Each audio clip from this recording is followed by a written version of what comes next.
اللہم صلی علی محمد وعلی آل محمد وبارک وسلم وصلی علیہ۔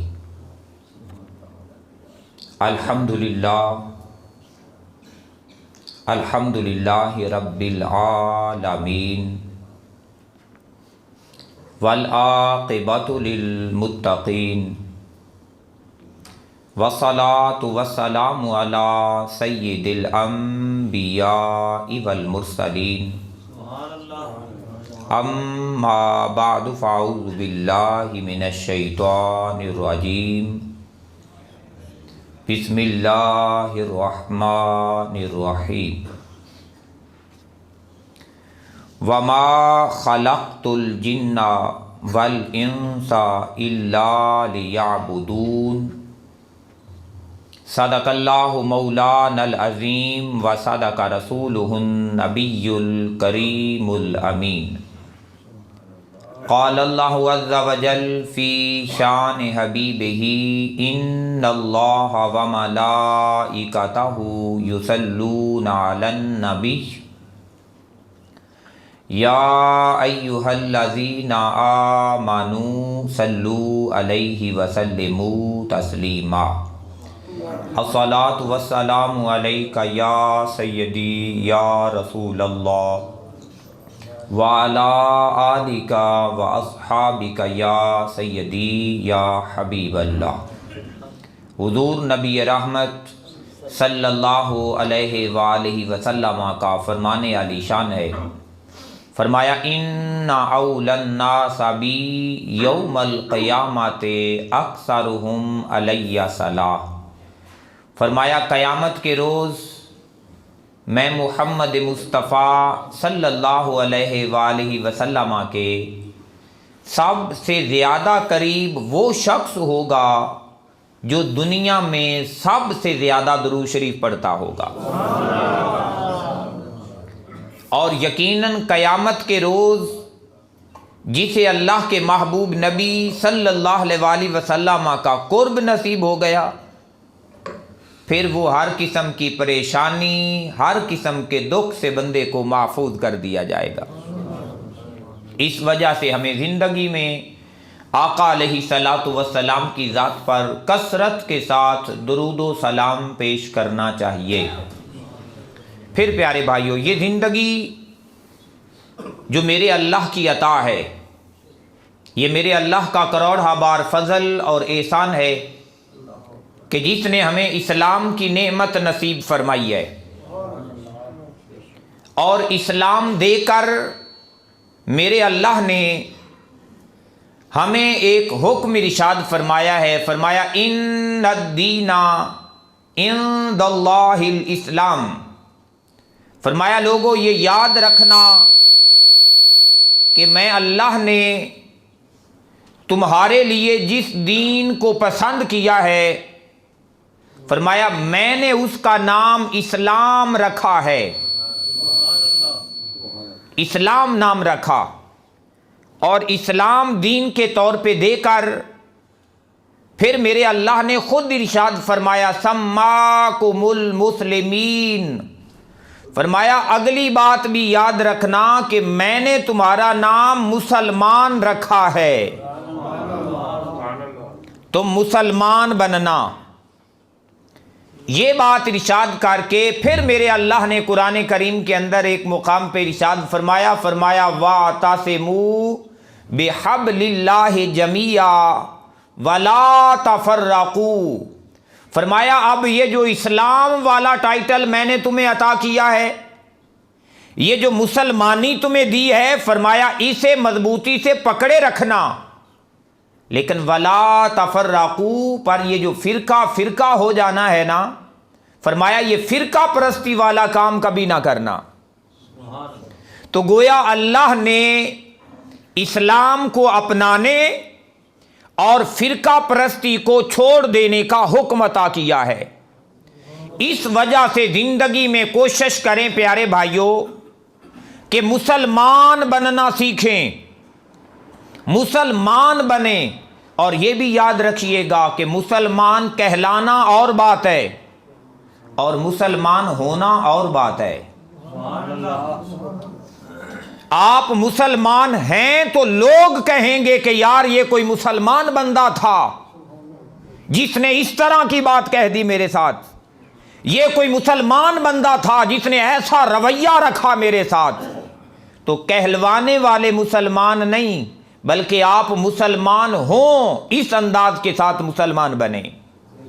حضور نبی رحمت صلی اللہ علیہ وآلہ وسلم کی حدیث پاک ہے،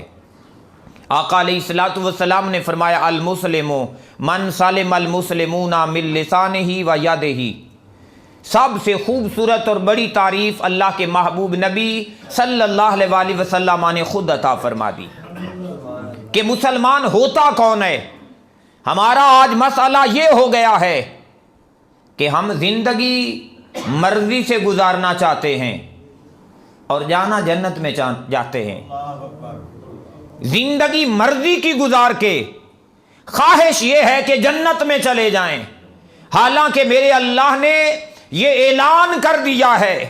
فرمایا جنت اسی کے لیے ہے جو اپنی زندگی کو محمد مصطفیٰ کی زندگی کے تابع کر دے، جو اپنی پسند کو مصطفیٰ کی پسند کے تابع کر دے، جو اپنے شوق کو حضور کے شوق کے تابع کر دے، جو اپنی خواہشات کو اپنی مرضی کو جب تک اسلام کی مرضی کے تابع نہیں کر سکے گا اس وقت تک آخرت کی کامیابی اور کامرانی اس کا مقدر نہیں بن سکتی ہے۔ اس وجہ سے ہم اس دنیا کی زندگی میں مرضی کی زندگی گزارنے کے لیے نہیں آئے۔ ہمارے ہاں اکثر کہا جاتا ہے کھاؤ پیو اور موجیں اڑاؤ، یہ اس مسلمانی کا نعرہ نہیں ہے، یہ اسلام کا نعرہ نہیں ہے۔ اسلام کہتا ہے کلو واشربو ولا تسرفو، فرمایا کھاؤ اور پیو لیکن یاد رکھنا حد سے آگے کسی صورت نہ بڑھنا۔ اللہ نے حدود مقرر کی ہیں،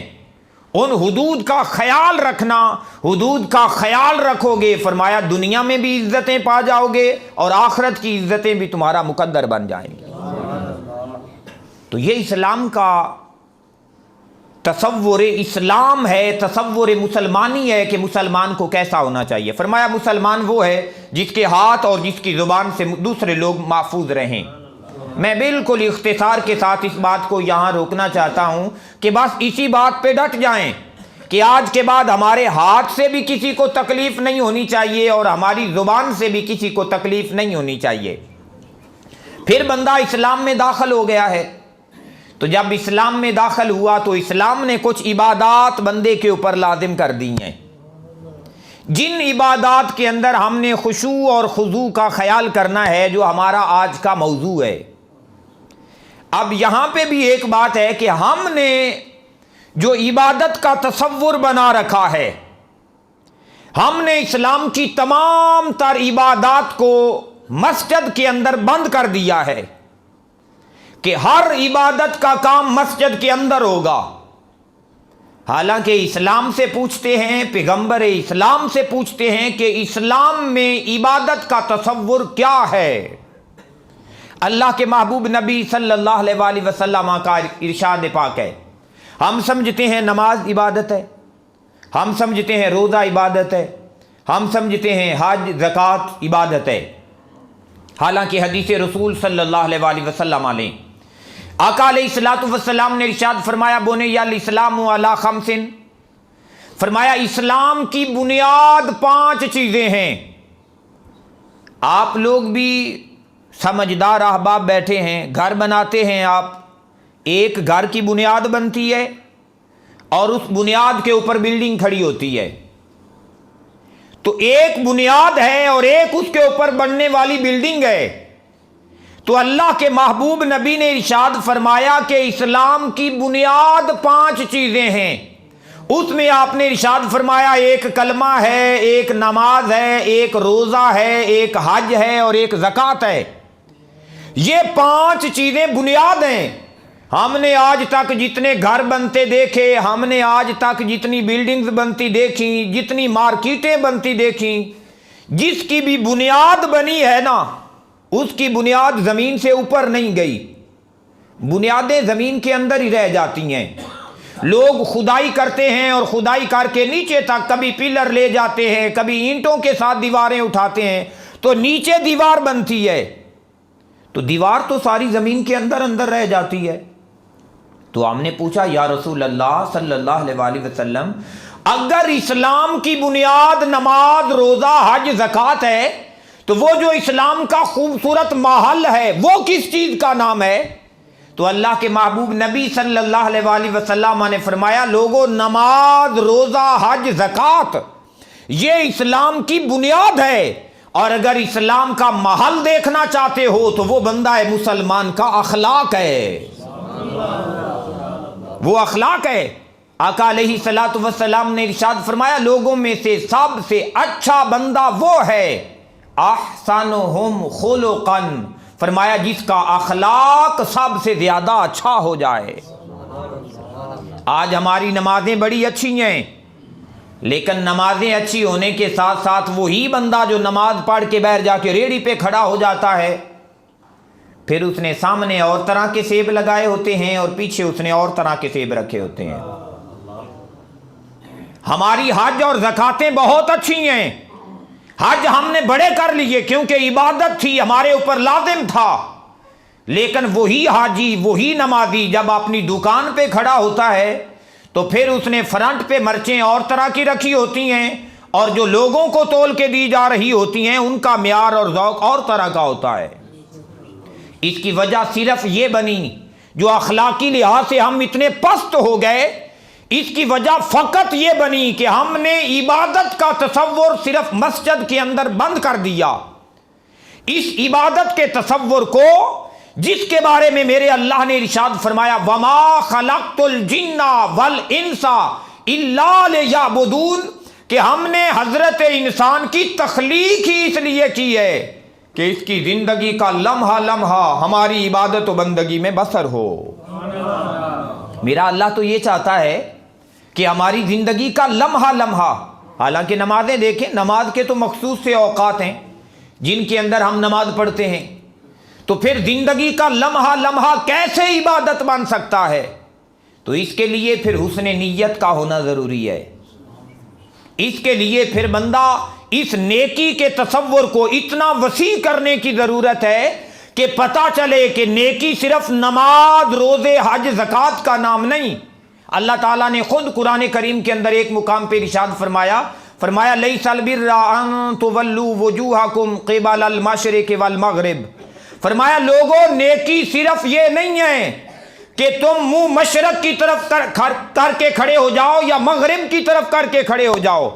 بلکہ نیکی تو یہ ہے کہ تم دل و جان سے اپنے آپ کو اللہ کے سپرد کر دو۔ جس نے اپنے آپ کو اللہ کے سپرد کر دیا، جس نے اللہ کو بھی مان لیا اور اللہ کی بھی مان لی، فرمایا وہ حقیقت میں نیک ہو گیا، اور ایسا نیک ہو گیا کہ اس کی زندگی سے لے کے اس کی موت تک، اس کی زندگی کا لمحہ لمحہ، اس کا کھانا، اس کا پینا، اس کا سونا، اس کا جاگنا، ہر چیز جو ہے فرمایا وہ اللہ کی عبادت اور اللہ کی بندگی ہو جاتا ہے۔ اور یہی اسلام کا مطالبہ ہے کہ بندے کی زندگی کا ہر لمحہ نیکی، تقوی اور طہارت میں بسر ہو۔ پھر ہم عبادات کرتے ہیں تو اس عبادت کے اندر وہ جو خشوع ہے اور خضوع ہے، اس کی اہمیت کیا ہے؟ یہ خشوع اور خضوع دو الگ الگ لفظ ہیں اور ان دونوں کے معنی بھی الگ ہیں۔ خشوع کا معنی ہوتا ہے عاجزی کرنا، خشوع کا معنی ہوتا ہے انکساری کرنا، خشوع کا معنی ہوتا ہے جھک جانا، خشوع کا معنی ہوتا ہے اپنے آپ کو کم تر سمجھنا اور دوسروں کو اپنے آپ سے بہتر سمجھنا، یہ خشوع کا معنی ہے۔ اور خضوع کا معنی ہوتا ہے مطیع ہو جانا، فرما بردار ہو جانا، احکام کا پابند ہو جانا۔ اب اگر میں ان دونوں الفاظ کو آپس میں ملا کے خشوع اور خضوع کا ترجمہ کروں تو پیارے بھائیوں، ان دونوں کے ترجمے میں انسان کا ظاہر بھی شامل ہے اور انسان کا باطن بھی شامل ہے، کہ اگر ہم نماز کے اندر ہی کھڑے ہو رہے ہیں تو جب نماز کے خشوع اور خضوع کی بات ہوگی تو اس میں دونوں چیزیں لازم ہوں گی، کہ دل کے اندر اللہ کی خشیت بھی ہو، دل کے اندر اللہ کا خوف بھی ہو، اس کے اعلیٰ اور عرفہ جو مقام ہے، اس کی بارگاہ کا جو پروٹوکول ہے وہ بھی بندے کے دل میں موجود ہو، اور دل میں موجود ہونے کے ساتھ ساتھ ظاہری طور پر بندے کے جو اعضاء ہیں، بندے کا جسم ہے، بندے کا وجود ہے، اس سے بھی پتہ چلنا چاہیے کہ یہ فرما بردار ہو کے کسی کے دربار کے اندر کھڑا ہو گیا ہے۔ اور وہ فرما برداری کیسی فرما برداری ہے؟ حضرت علی المرتضیٰ شیر خدا کرم اللہ وجہہ الکریم ارشاد فرماتے ہیں، وہ جو آپ کو ایک دفعہ خنجر لگ گیا تھا، اور خنجر ایسے لگ گیا کہ بڑے بڑے لوگوں نے جرت کے ساتھ کھینچا، نکلنے کا نام نہیں لے رہا تھا، آپ نے فرمایا میں نفلوں کی نیت باندھ کے اللہ کے دربار میں کھڑا ہوتا ہوں۔ تمہیں معنی پتہ لگ جائے گا کہ خشوع کسے کہتے ہیں اور خضوع کسے کہتے ہیں، عاجزی کسے کہتے ہیں اور انکساری کسے کہتے ہیں، اللہ کے دربار کا خوف اور اللہ کے دربار کی خشیت کسے کہتے ہیں۔ فرمایا میں نماز میں کھڑا ہو جاتا ہوں، تم خنجر کو کھینچ لینا۔ ادھر سے آپ نے اللہ اکبر کہہ کے نیت باندھی تو وہ وجود جس کے اندر سے خنجر نکلنے کا نام نہیں لے رہا تھا، جب اللہ کے دربار کے اندر کھڑا ہوا تو یوں موم ہو گیا کہ خنجر کو کھینچ لیا گیا، اور حضرت علی کو اس بات کا پتہ تک بھی نہ چلا۔ اسلام ہم سے اس بات کا مطالبہ کرتا ہے کہ اللہ کی عبادات کے اندر ہم بھی اس درجے اور اس لیول کا خشوع اور خضوع جو ہے وہ اپنے اندر پیدا کر لیں، ایسی عاجزی اور انکساری پیدا کر لیں۔ لیکن بندہ کھڑا نماز میں بھی ہو اور ساتھ والے بندے کو عرق سے دھکیل بھی رہا ہو کہ میرے کپڑوں کی مایا خراب ہو رہی ہے، میرے کپڑے خراب ہو رہے ہیں، تو کیا کہیں گے آپ اس کی نماز کے بارے میں؟ اللہ کے محبوب نبی صلی اللہ علیہ وآلہ وسلم کی حدیث پاک ہے، فرمایا رب قارئ للقرآن، فرمایا بہت سے قرآن پڑھنے والے ایسے ہیں، فرمایا وہ پڑھتے قرآن ہیں والقرآن یلعن، اور قرآن ان پہ لعنت بھیج رہا ہوتا ہے، کیونکہ جس عاجزی کے ساتھ، جس انکساری کے ساتھ انہیں قرآن پڑھنا چاہیے، فرمایا وہ قرآن تو پڑھتے ہیں پر دل کے اندر خشیت نہیں آتی، طبیعت میں عاجزی نہیں آتی، طبیعت میں انکسار نہیں آتا۔ فرمایا جو قرآن پڑھ کے بھی عاجز نہیں ہوتا، اس کا قرآن پڑھا ہوا بھی اس کے منہ کے اوپر دے مارا جاتا ہے۔ اور ایسے کتنے نمازی ہیں جن کی نمازیں وہ سمجھتے ہیں کہ ہم نماز پڑھ رہے ہیں، لیکن ان کی نمازوں کے بارے میں آقا علیہ الصلوۃ والسلام نے فرمایا زمین اور آسمان کے درمیان معلق ہو جاتی ہیں، فرمایا وہ اللہ کے دربار تک پہنچتی ہی نہیں ہیں۔ وجہ کیا ہے؟ کہ جس عاجزی کے ساتھ، جس انکساری کے ساتھ بندے کو نماز پڑھنی چاہیے تھی، نماز کا تصور تو قلندر لاہوری نے دیا کہ ایک ہی صف میں کھڑے ہو گئے محمود و ایاز، کہ جب تک آقا اور غلام ایک ہی صف میں کھڑے نہ ہو جائیں، اور اس کھڑے ہونے کا معنی ظاہری کھڑے ہونا بھی ہے اور باطنی کھڑے ہونا بھی ہے، کہ جب تک مالک اپنے غلام کو اتنا برابر نہ سمجھ لے کہ جہاں میں نے سر سجدے میں رکھنا ہے وہیں اس نے بھی سر سجدے میں رکھنا ہے، جہاں پہ میرے قدم ہیں وہاں اس کے بھی قدم ہیں، جہاں میں کھڑا ہوں وہاں یہ بھی کھڑا ہے، جب تک یہ تصور پیدا نہ ہو جائے، فرمایا بندہ نماز کی روح کو اس وقت تک پا ہی نہیں سکتا ہے۔ تو اسلام تو ہم سے یہ چاہتا ہے کہ ہم اتنے عاجز اور اتنے متحمل ہو جائیں،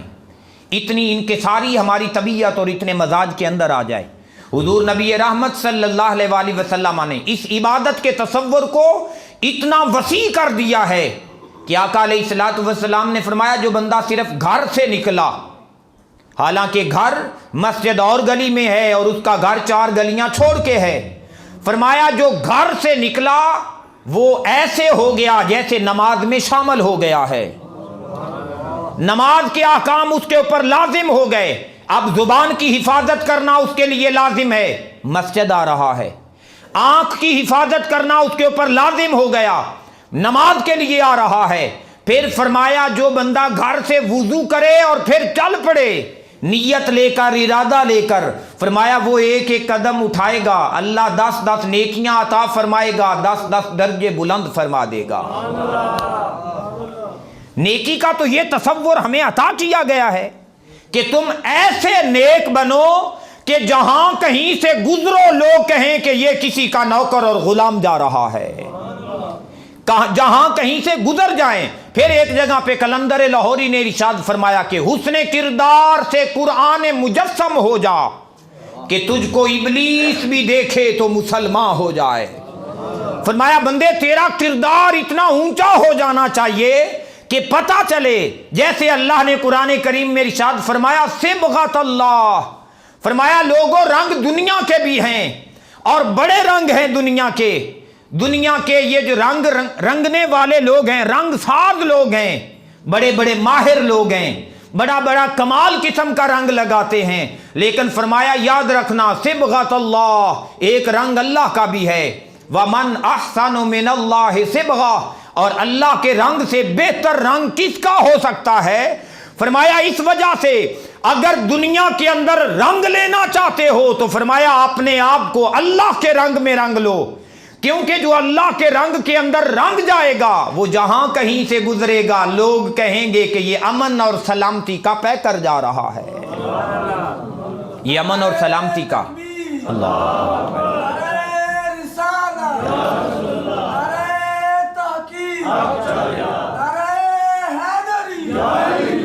اور میاں صاحب نے بڑی خوبصورت بات ارشاد فرمائی، آپ فرماتے ہیں کہ کچا رنگ للاری والا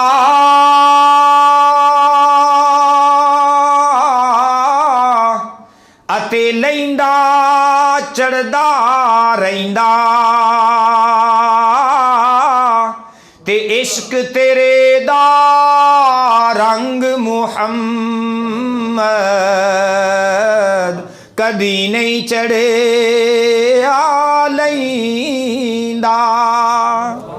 تو جس کی ذات پہ، جس کی طبیعت پہ اللہ کی محبت اور معرفت والا رنگ چڑھ جائے وہ پھر یوں چڑھ جاتا ہے کہ پھر زندگی میں کبھی اترتا ہی نہیں ہے۔ پھر آپ نے فرمایا کہ لاکھ ہزار بہار حسن دی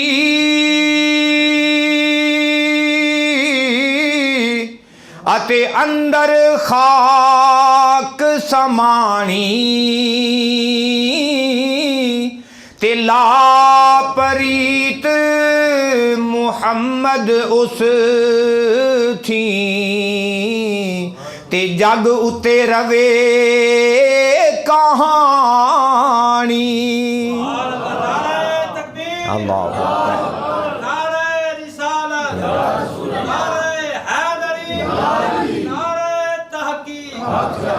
تو جس بندے نے اپنی زندگی میں اللہ کی معرفت کا رنگ اپنی ذات کے اوپر چڑھا لیا تو پیارے بھائیوں یاد رکھنا وہ صرف پھر نماز کی حالت میں نہیں بدلے گا، وہ صرف روزے حج اور زکوٰۃ کی صورت میں نہیں بدلے گا، بلکہ اس کی زندگی کا لمحہ لمحہ بتائے گا کہ یہ زندگی کوئی کسی عام بندے کی زندگی نہیں ہے بلکہ یہ محمد الرسول اللہ کے غلام کی زندگی ہے، اور اسلام یہ ہم سے چاہتا ہے۔ پھر یاد رکھیں ہم نماز میں ہی کھڑے ہوتے ہیں، تو میں اگر نماز کے خشوع و خضوع کی بات کروں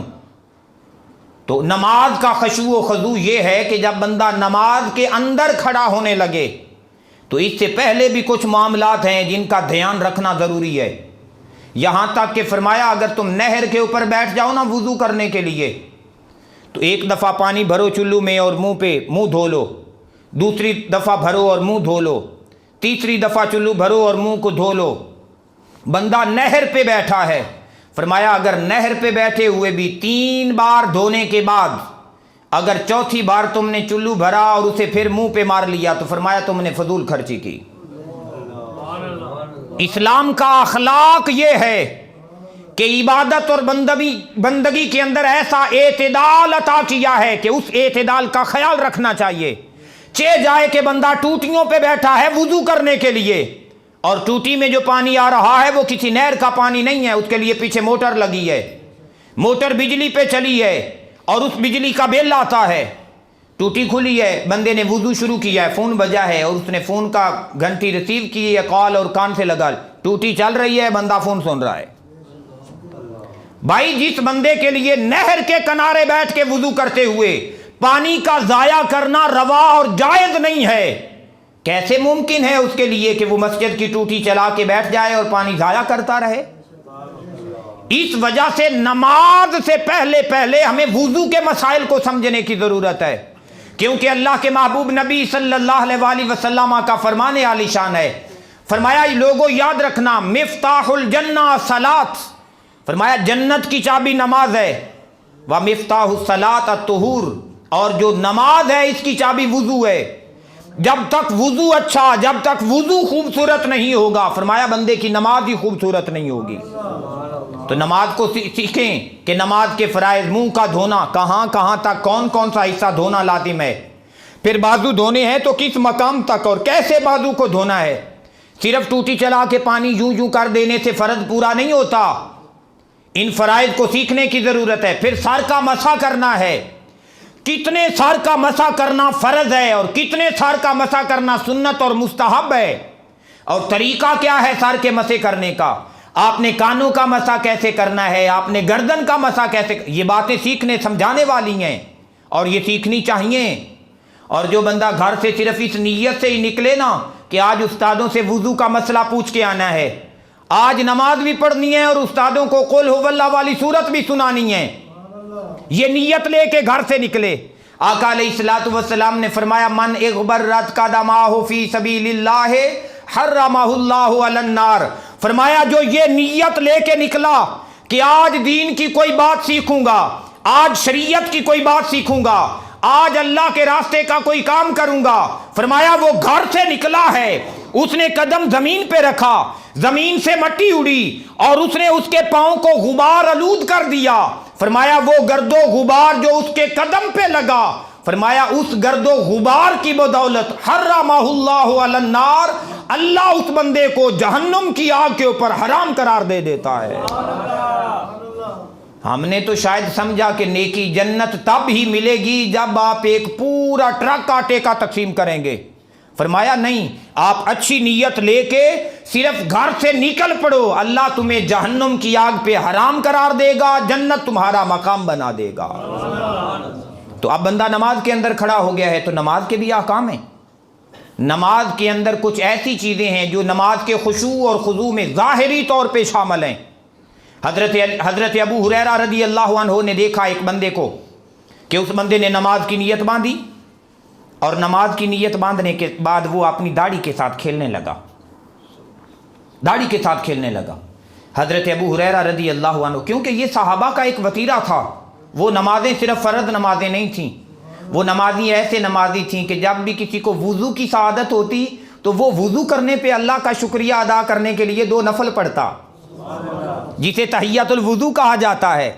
اگر کسی بندے کو اللہ کے گھر مسجد میں داخلہ نصیب ہو جاتا تو وہ ایسے نصیب والے لوگ تھے، صرف قدم مسجد میں آ گیا تو وہ اس بات کا شکرانہ ادا کرنے کے لیے 2 نفل ادا کیا کرتے کہ یہ تحیۃ المسجد ہو گیا ہے۔ تو اس بندے نے نماز باندھی، نیت باندھی، نیت باندھ کے کھڑا ہوا، اس نے داڑھی میں ہاتھ پھیرا۔ حضرت ابو ہریرہ رضی اللہ عنہ فرماتے ہیں کہ اگر اسے نماز کے خشوع و خضوع کا علم ہوتا، اسے نماز کی حقیقت کا علم ہوتا، اگر اسے اس بات کا پتہ ہوتا کہ کس کی بارگاہ کے اندر کھڑا ہو گیا ہے، فرمایا اس کا ہاتھ کسی صورت اس کے ہاتھ سے اوپر نہ اٹھتا، اس کا ہاتھ ادھر ادھر نہ جا۔ گویا نماز کا خشوع و خضوع یہ ہے کہ ظاہری طور پہ بندہ داڑھی کے ساتھ نہ کھیلے، نماز کے اندر اپنے کپڑوں سے کھیلتے رہنا یہ مکروہ عمل ہے، کہ بندہ ادھر سے کبھی قمیص سیدھی کر رہا ہے، ادھر سے کبھی اپنی شرٹ اور جرسی سیدھی کر رہا ہے، یہ جائز نہیں ہے۔ یہاں تک کہ بندہ سجدے میں جانے لگا، سر سجدے میں رکھنا ہے، اس نے دیکھا کہ کارپیٹ کے اوپر کچھ تنکے تنکے بھی پڑے ہوئے ہیں، تو سجدے میں سر رکھنے سے پہلے ہاتھ کے ساتھ انہیں یوں کر دیا، فرمایا یہ بھی بندے نے لغو عمل کیا ہے، بندے کو یہ بھی روا نہیں تھا کہ ایسا کرتا۔ گویا نماز کے اندر فرمایا کہ اللہ تبارک و تعالیٰ کے دربار میں فرما بردار بن کے، قرآن کہتا ہے قانتین، فرما بردار بن کے، عاجز بن کے، انکسار بن کے اللہ کے دربار میں کھڑے ہو جاؤ۔ یہی وجہ ہے کہ بالخصوص امام اعظم ابو حنیفہ رحمۃ اللہ تعالی علیہ نے جو اپنی فقہ حنفی ترتیب دی اور اس کے اندر جو نماز کا طریقہ اور نماز کا وتیرہ لیا ہے، اس نماز کے طریقے اور وتیرے میں انہوں نے رفع یدین کو نہیں لیا، بلکہ وہ نماز کا طریقہ لیا ہے جو بالکل خشوع والا، بالکل خضوع والا، بالکل عاجزی والا اور بالخصوص انکساری والا تھا، کیونکہ حضور نبی رحمت صلی اللہ علیہ وآلہ وسلم کا فرمان عالی شان بھی ہے اور یہ میرے اللہ کا حکم بھی ہے، وَقُومُوا لِلَّهِ، فرمایا جب کھڑے ہو اللہ کے دربار میں تو قانتین، پھر بالکل فرما بردار ہو کے، پھر تمہارے ہاتھوں کی حرکت بھی ادھر ادھر نہیں ہونی چاہیے۔ اس بات کا انکار نہیں ہے کہ رفع یدین کی احادیث موجود ہیں اور وہ بخاری مسلم سیاستہ کی احادیث کا حصہ ہیں، لیکن جیسے ایک وقت تھا نماز پڑھتے تھے مسلمان اس وقت بیت اللہ کی طرف منہ کر کے نہیں، مسجد اقصیٰ کی طرف منہ کر کے، پھر وقت آیا کہ مسجد اقصیٰ کی طرف منہ کرنا چھوڑ دیا، خانہ کعبہ کی طرف منہ کر کے نماز پڑھنا شروع کر دی۔ تو آج اگر کوئی بندہ مسجد اقصیٰ کی طرف منہ کر کے نماز پڑھے تو ہوگی اس کے لیے؟ نہیں ہوگی۔ کیوں نہیں ہوگی؟ کہ منع کر دیا گیا۔ اسلام نے بھی بالترتیب احکام ہمیں عطا کیے۔ ایک وہ وقت بھی آیا کہ اللہ کے محبوب نبی صلی اللہ علیہ وآلہ وسلم نے، مسلم شریف کی حدیث پاک ہے، حضور مسجد میں جلوہ گر ہوئے، صحابہ نماز پڑھ رہے تھے، آقا نے فرمایا کیا ہو گیا ہے؟ میں تمہیں نماز میں بڑی حرکتیں کرتا دیکھ رہا ہوں، جب اللہ کے دربار میں کھڑے ہو تو فرمایا عاجزی، انکساری، فرما برداری کے پیکر بن کے کھڑے ہوا کرو، اس انداز کے ساتھ کھڑے ہوا کرو جیسے جبرائیل امی کی حدیث پاک ہے، فرمایا وَعْبُدْ رَبَّكَ كَأَنَّكَ تَرَاهُ وَإِن لَّمْ تَكُن تَرَاهُ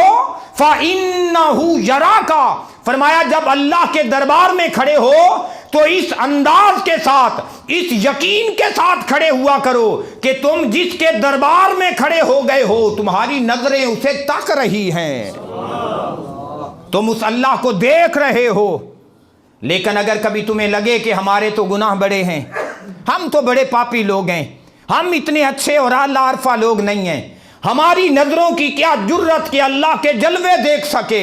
فرمایا اگر تمہاری نظر اس قابل نہیں ہے کہ وہ اللہ کے جلوے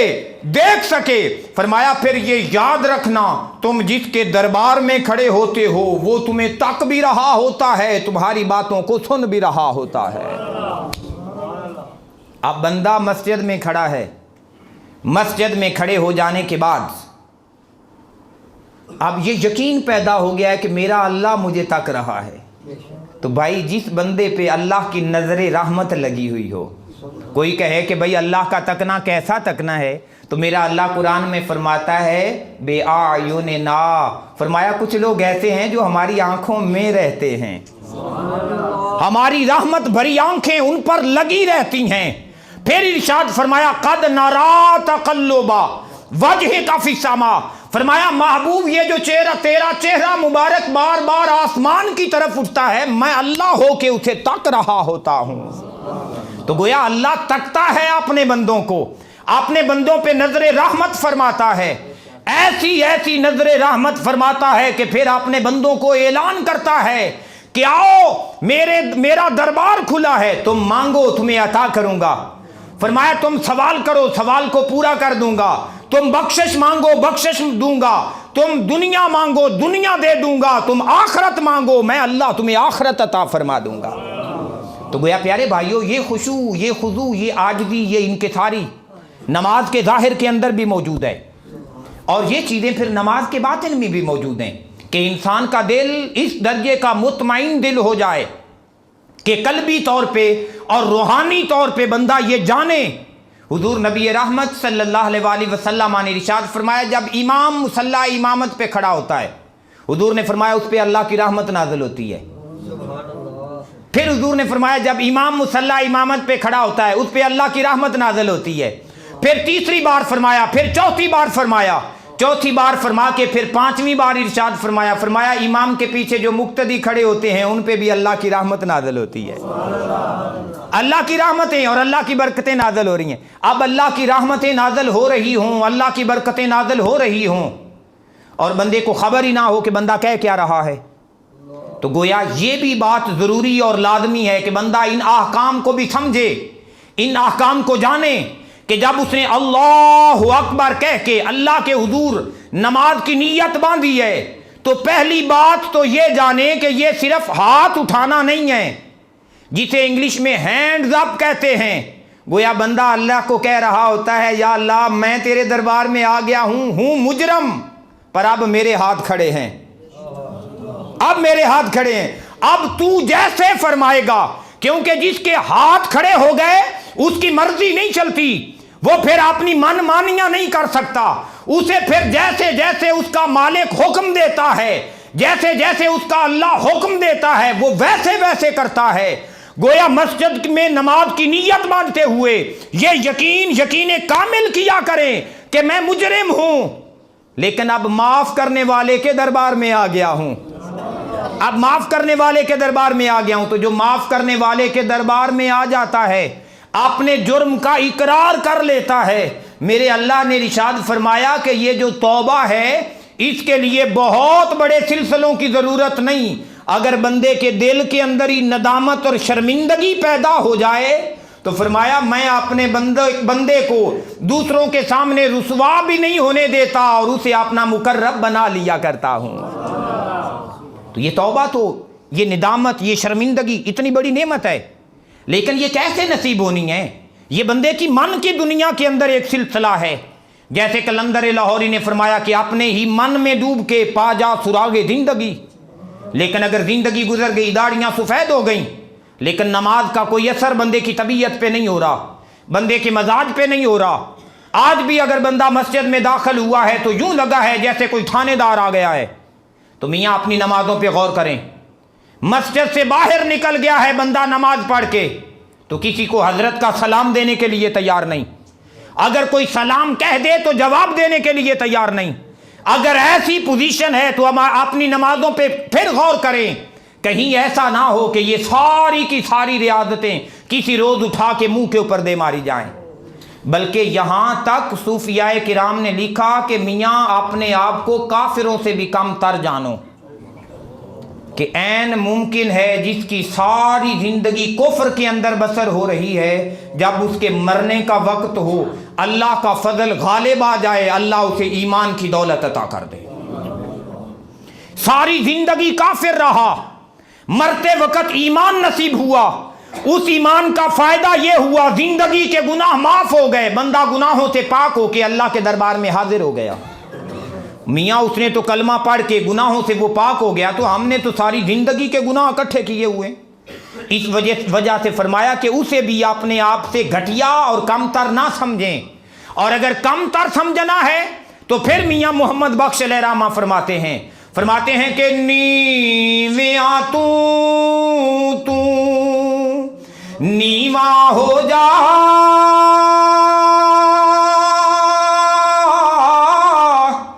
اتے نیواں رکھ دروازہ، تے پتہ نہیں کیڑے ویلے محمد آ جانی آوازہ. میں تیرے پاس تو موت کے فرشتے نے پتہ نہیں کس وقت آ جانا ہے، اس وجہ سے آکڑ نہ دکھا، مغروری نہ کر، یہ نہ کہے کہ یہ میری جگہ تھی، یہاں تو ہمیشہ میری کرسی ہوتی تھی. میری کرسی کو پہلی صف سے کس نے پیچھے کر دیا؟ اگر یہ میری اور میں والی بات آ گئی تو کہیں ایسا نہ ہو کہ یہ میں جو ہے زندگی بھر کی نیکیاں تباہ و برباد کر دے. پھر میاں صاحب فرماتے ہیں کہ اونچا اونچا نام رکھایا تے اونچا پھڑ کھڑیا وچ اگی، تے نیواں نیواں رو محمد، تے تتی وانا لگی. بھائی جی اونچے کا انجام یہی ہے کہ لوگ اونچا پکڑتے ہیں اور ہویجے پہ آگ رکھنے کے لیے اسے آگ میں ڈال دیتے ہیں. اونچے اونچے ہونے کی کوشش کرو گے تو کہیں ایسا نہ ہو کہ پکڑ کے آگ میں ڈال دیا جائے. اور جو نیواں نیواں رہتا ہے میاں صاحب فرماتے ہیں اسے پھر تتی ہوا بھی نہیں لگتی ہے. اور میرا اللہ بھی یہی چاہتا ہے کہ میرا بندہ اس دنیا کی زندگی میں عاجزی اور انکساری کا پیکر بن کے رہے، خشوع و خضوع کا پیکر بن کے رہے، دنیا کی زندگی میں اپنی عبادات پہ، اپنی ریاضتوں پہ کسی صورت گھمنڈ اور فخر نہیں کرے، بلکہ نیکی کر کے بھی ڈرتا رہے کہ کہیں ایسا نہ ہو کہ میری نیکی اٹھا کے میرے منہ پہ دے ماری جائے، بلکہ نیکی کر کے بھی توبہ کرے، نیکی کر کے بھی استغفار کرے، اللہ کے دربار میں جھک جائے، اور جو جتنا جھک جاتا ہے میرا اللہ اسے اتنا سر بلند کر دیا کرتا ہے۔ اور الحمدللہ یہ جو نیکی کا تصور ہے جسے مسجد سے باہر نکلنا چاہیے، الحمدللہ آج اس دور کے اندر تحریک منہاج القرآن اور حضور شیخ الاسلام ڈاکٹر محمد طاہر القادری ایک ایسی شخصیت ہے جو چاہتے ہیں کہ یہ جو نیکی کا تصور ہے اسے اتنا پھیلا دیا جائے کہ زندگی کے لمحے لمحے کے اوپر، چاہے مرد ہو یا عورت، بچہ ہو یا جوان، کوئی چھوٹا ہو یا بڑا، اگر کوئی مزدور ہے یا کسان، ہر بندے کی زندگی کا لمحہ لمحہ عبادت اور بندگی کی تصویر بن جائے۔ اور وہ کب بنے گا؟ جب اس ملک کے اندر جسے اسلام کے نام پہ حاصل کیا گیا ہے، جب اس ملک کے اندر وہ مستفی انقلاب کا سویرا طلوع ہوگا، جب اس ملک میں جسے قرآن کے نام پہ لیا گیا تھا، جب اس میں قرآن والا نظام آئے گا، یہ ملک جسے اسلام کے نام پہ لیا گیا تھا، جب اس کے اندر اسلام والا نظام آئے گا، تو یقیناً جب ایسا نظام ملک کے اندر ہوگا، یقیناً ملکوں کے اندر پھر لوگوں نے رہنا ہے، پھر لوگوں کی طبیعتیں، پھر لوگوں کے مزاج اس اسلام کے مطابق، اسلام کے کردار کے مطابق ڈھلیں گے۔ تو جب ہمارا کردار، ہمارا اخلاق اسلام کے اخلاق کے مطابق ہو گیا، پھر چاہے بندہ رات کو سونے لگا اور صرف اتنا کام کیا کہ اس نے کہا اللہم بسمیک اموت و احیا، سو گیا۔ اللہ کے محبوب نبی نے ارشاد فرمایا جو سوتے ہوئے جس نے اللہ کا نام لیا، فرمایا اگر رات کو مر گیا، کتنے ایسے ہیں رات کو بستر پہ سوتے ہیں، صبح اٹھنا نصیب نہیں ہوتا،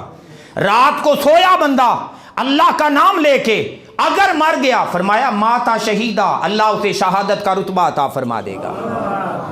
کام صرف یہ کیا ہے کہ نیت اچھی کر لی ہے،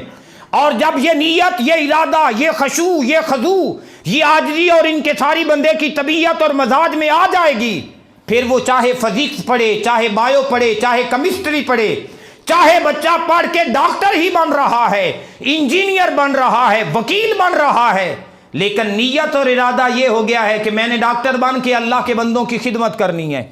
میں نے وکیل بن کے اللہ کے بندوں کی خدمت کرنی ہے، میں نے استاد اور جج بن کے اللہ کے بندوں کی خدمت کرنی ہے، تو مجھے اللہ کی عزت و جلال کی قسم، چاہے وہ میڈیکل پڑھ رہا ہے، چاہے وہ انجینئرنگ پڑھ رہا ہے، کچھ بھی پڑھ رہا ہے، جس کی نیت اچھی نیت ہو رہی ہے، وہ جو کچھ پڑھ رہا ہے دین پڑھ رہا ہے، وہ دین ہے اس کے لیے۔ لیکن ایک بچہ مدرسے میں پڑھ رہا ہے، حفظ کر رہا ہے، درس نظامی پڑھ رہا ہے، اور نیت یہ ہے کہ عالم بن کے بڑی مسجد سنبھالوں گا، 40,000 تنخواہ لوں گا، تو وہ جو دین پڑھ رہا ہے، مدرسے کے ٹاٹ پہ بیٹھ رہا ہے، مدرسے کی صفوں پہ بیٹھ رہا ہے، نیت یہ ہے کہ بڑی مسجد کا امام لگنا ہے، نیت یہ ہے کہ وہ چھوٹی مسجد والا بندہ بڑی باتیں کرتا ہے، میں اسے بڑے جواب دوں گا، مجھے اللہ کی عزت و جلال کی قسم وہ مدرسے میں پڑھ کے بھی دین نہیں پڑھ رہا، وہ دین نہیں پڑھ رہا۔ یہ دین اور دنیا کی تقسیم ہم نے کر دی ہے، اسلام میں دینی تعلیم اور دنیاوی تعلیم کی کوئی تقسیم نہیں ہے۔ اسلام علم کو تقسیم کرتا ہے 2 حصوں میں، ایک علم وہ ہے جو علم نافع ہے، اور ایک وہ علم ہے جو علم غیر نافع ہے۔ اب اگر اسلام پڑھ رہا ہے نفع کے لیے تو یہ دین بن رہا ہے، دنیا پڑھ رہا ہے نفع کے لیے تو یہ دین پڑھ رہا ہے۔ اب دوسری طرف اگر کوئی سکول پڑھ رہا ہے دنیا کے لیے تو وہ دنیا رہ گئی، اگر کوئی دین پڑھ رہا ہے دنیا کے لیے تو وہ پھر دین نہ بنا، وہ بھی دنیا ہی بن گئی ہے۔ تو گویا پتہ چلا یہ جو عبادات کے اندر خشوع اور خضوع والی بات ہے، عاجزی اور انکساری والی بات ہے، حسن نیت اور حسن ارادہ والی بات ہے، یہ اتنی اونچی بات ہے۔ میں آخری بات کروں کہ ایک بندہ مسجد نبوی میں آیا، اس نے باہر ایک میخ جسے ہم کہتے ہیں قلعہ لگا دیا، اس نے قلعہ لگایا اور اندر آ گیا، آ کے بیٹھ گیا۔ اللہ کے محبوب نبی صلی اللہ علیہ وآلہ وسلم کو اس نے عرض کی حضور میں نے باہر ایک قلعہ لگا دیا ہے، تاکہ کچھ صحابہ دور سے آتے ہیں، ان کے پاس اونٹ ہوتے ہیں، ان کے پاس گھوڑے ہوتے ہیں، باندھنے کے لیے جگہ نہیں ہوتی، ان کا دل پریشان رہتا ہے، آپ کے دربار میں بھی بیٹھے ہوتے ہیں، دل میں تھوڑی ٹینشن بھی ہوتی ہے کہ بھائی جی کوئی میرا اونٹ جاتا ہی نہ رہے، سواری جاتی ہی نہ رہے، تو دل میں بے چینی ہوتی ہے۔ میں نے کیلا لگا دیا ہے کہ جو بندہ آئے پہلے اپنا اونٹ اچھے طریقے سے باندھ لے، اس کے دل کو اطمینان ہو جائے کہ جب تک مصطفیٰ کے دربار میں بیٹھوں گا میری سواری کہیں نہیں جائے گی۔ حضور نے فرمایا تو نے نیکی کا کام کیا ہے۔ ایک دوسرا بندہ آیا، وہ آ کے اس نے سلام کیا، آقا علیہ الصلوۃ والسلام نے جواب عطا کیا۔ اس نے عرض کی حضور مسجد کے دروازے کے سامنے ایک قلعہ لگا ہوا تھا، میں نے اسے اکھیڑ دیا ہے، کیونکہ کچھ صحابہ نے رات کو بھی نماز پڑھنے آتی ہے، اس لیے اکھیڑ دیا ہے کہ کسی کو ٹھیڈا نہ لگ جائے۔ حضور نے فرمایا تو نے نیکی کا کام کیا ہے،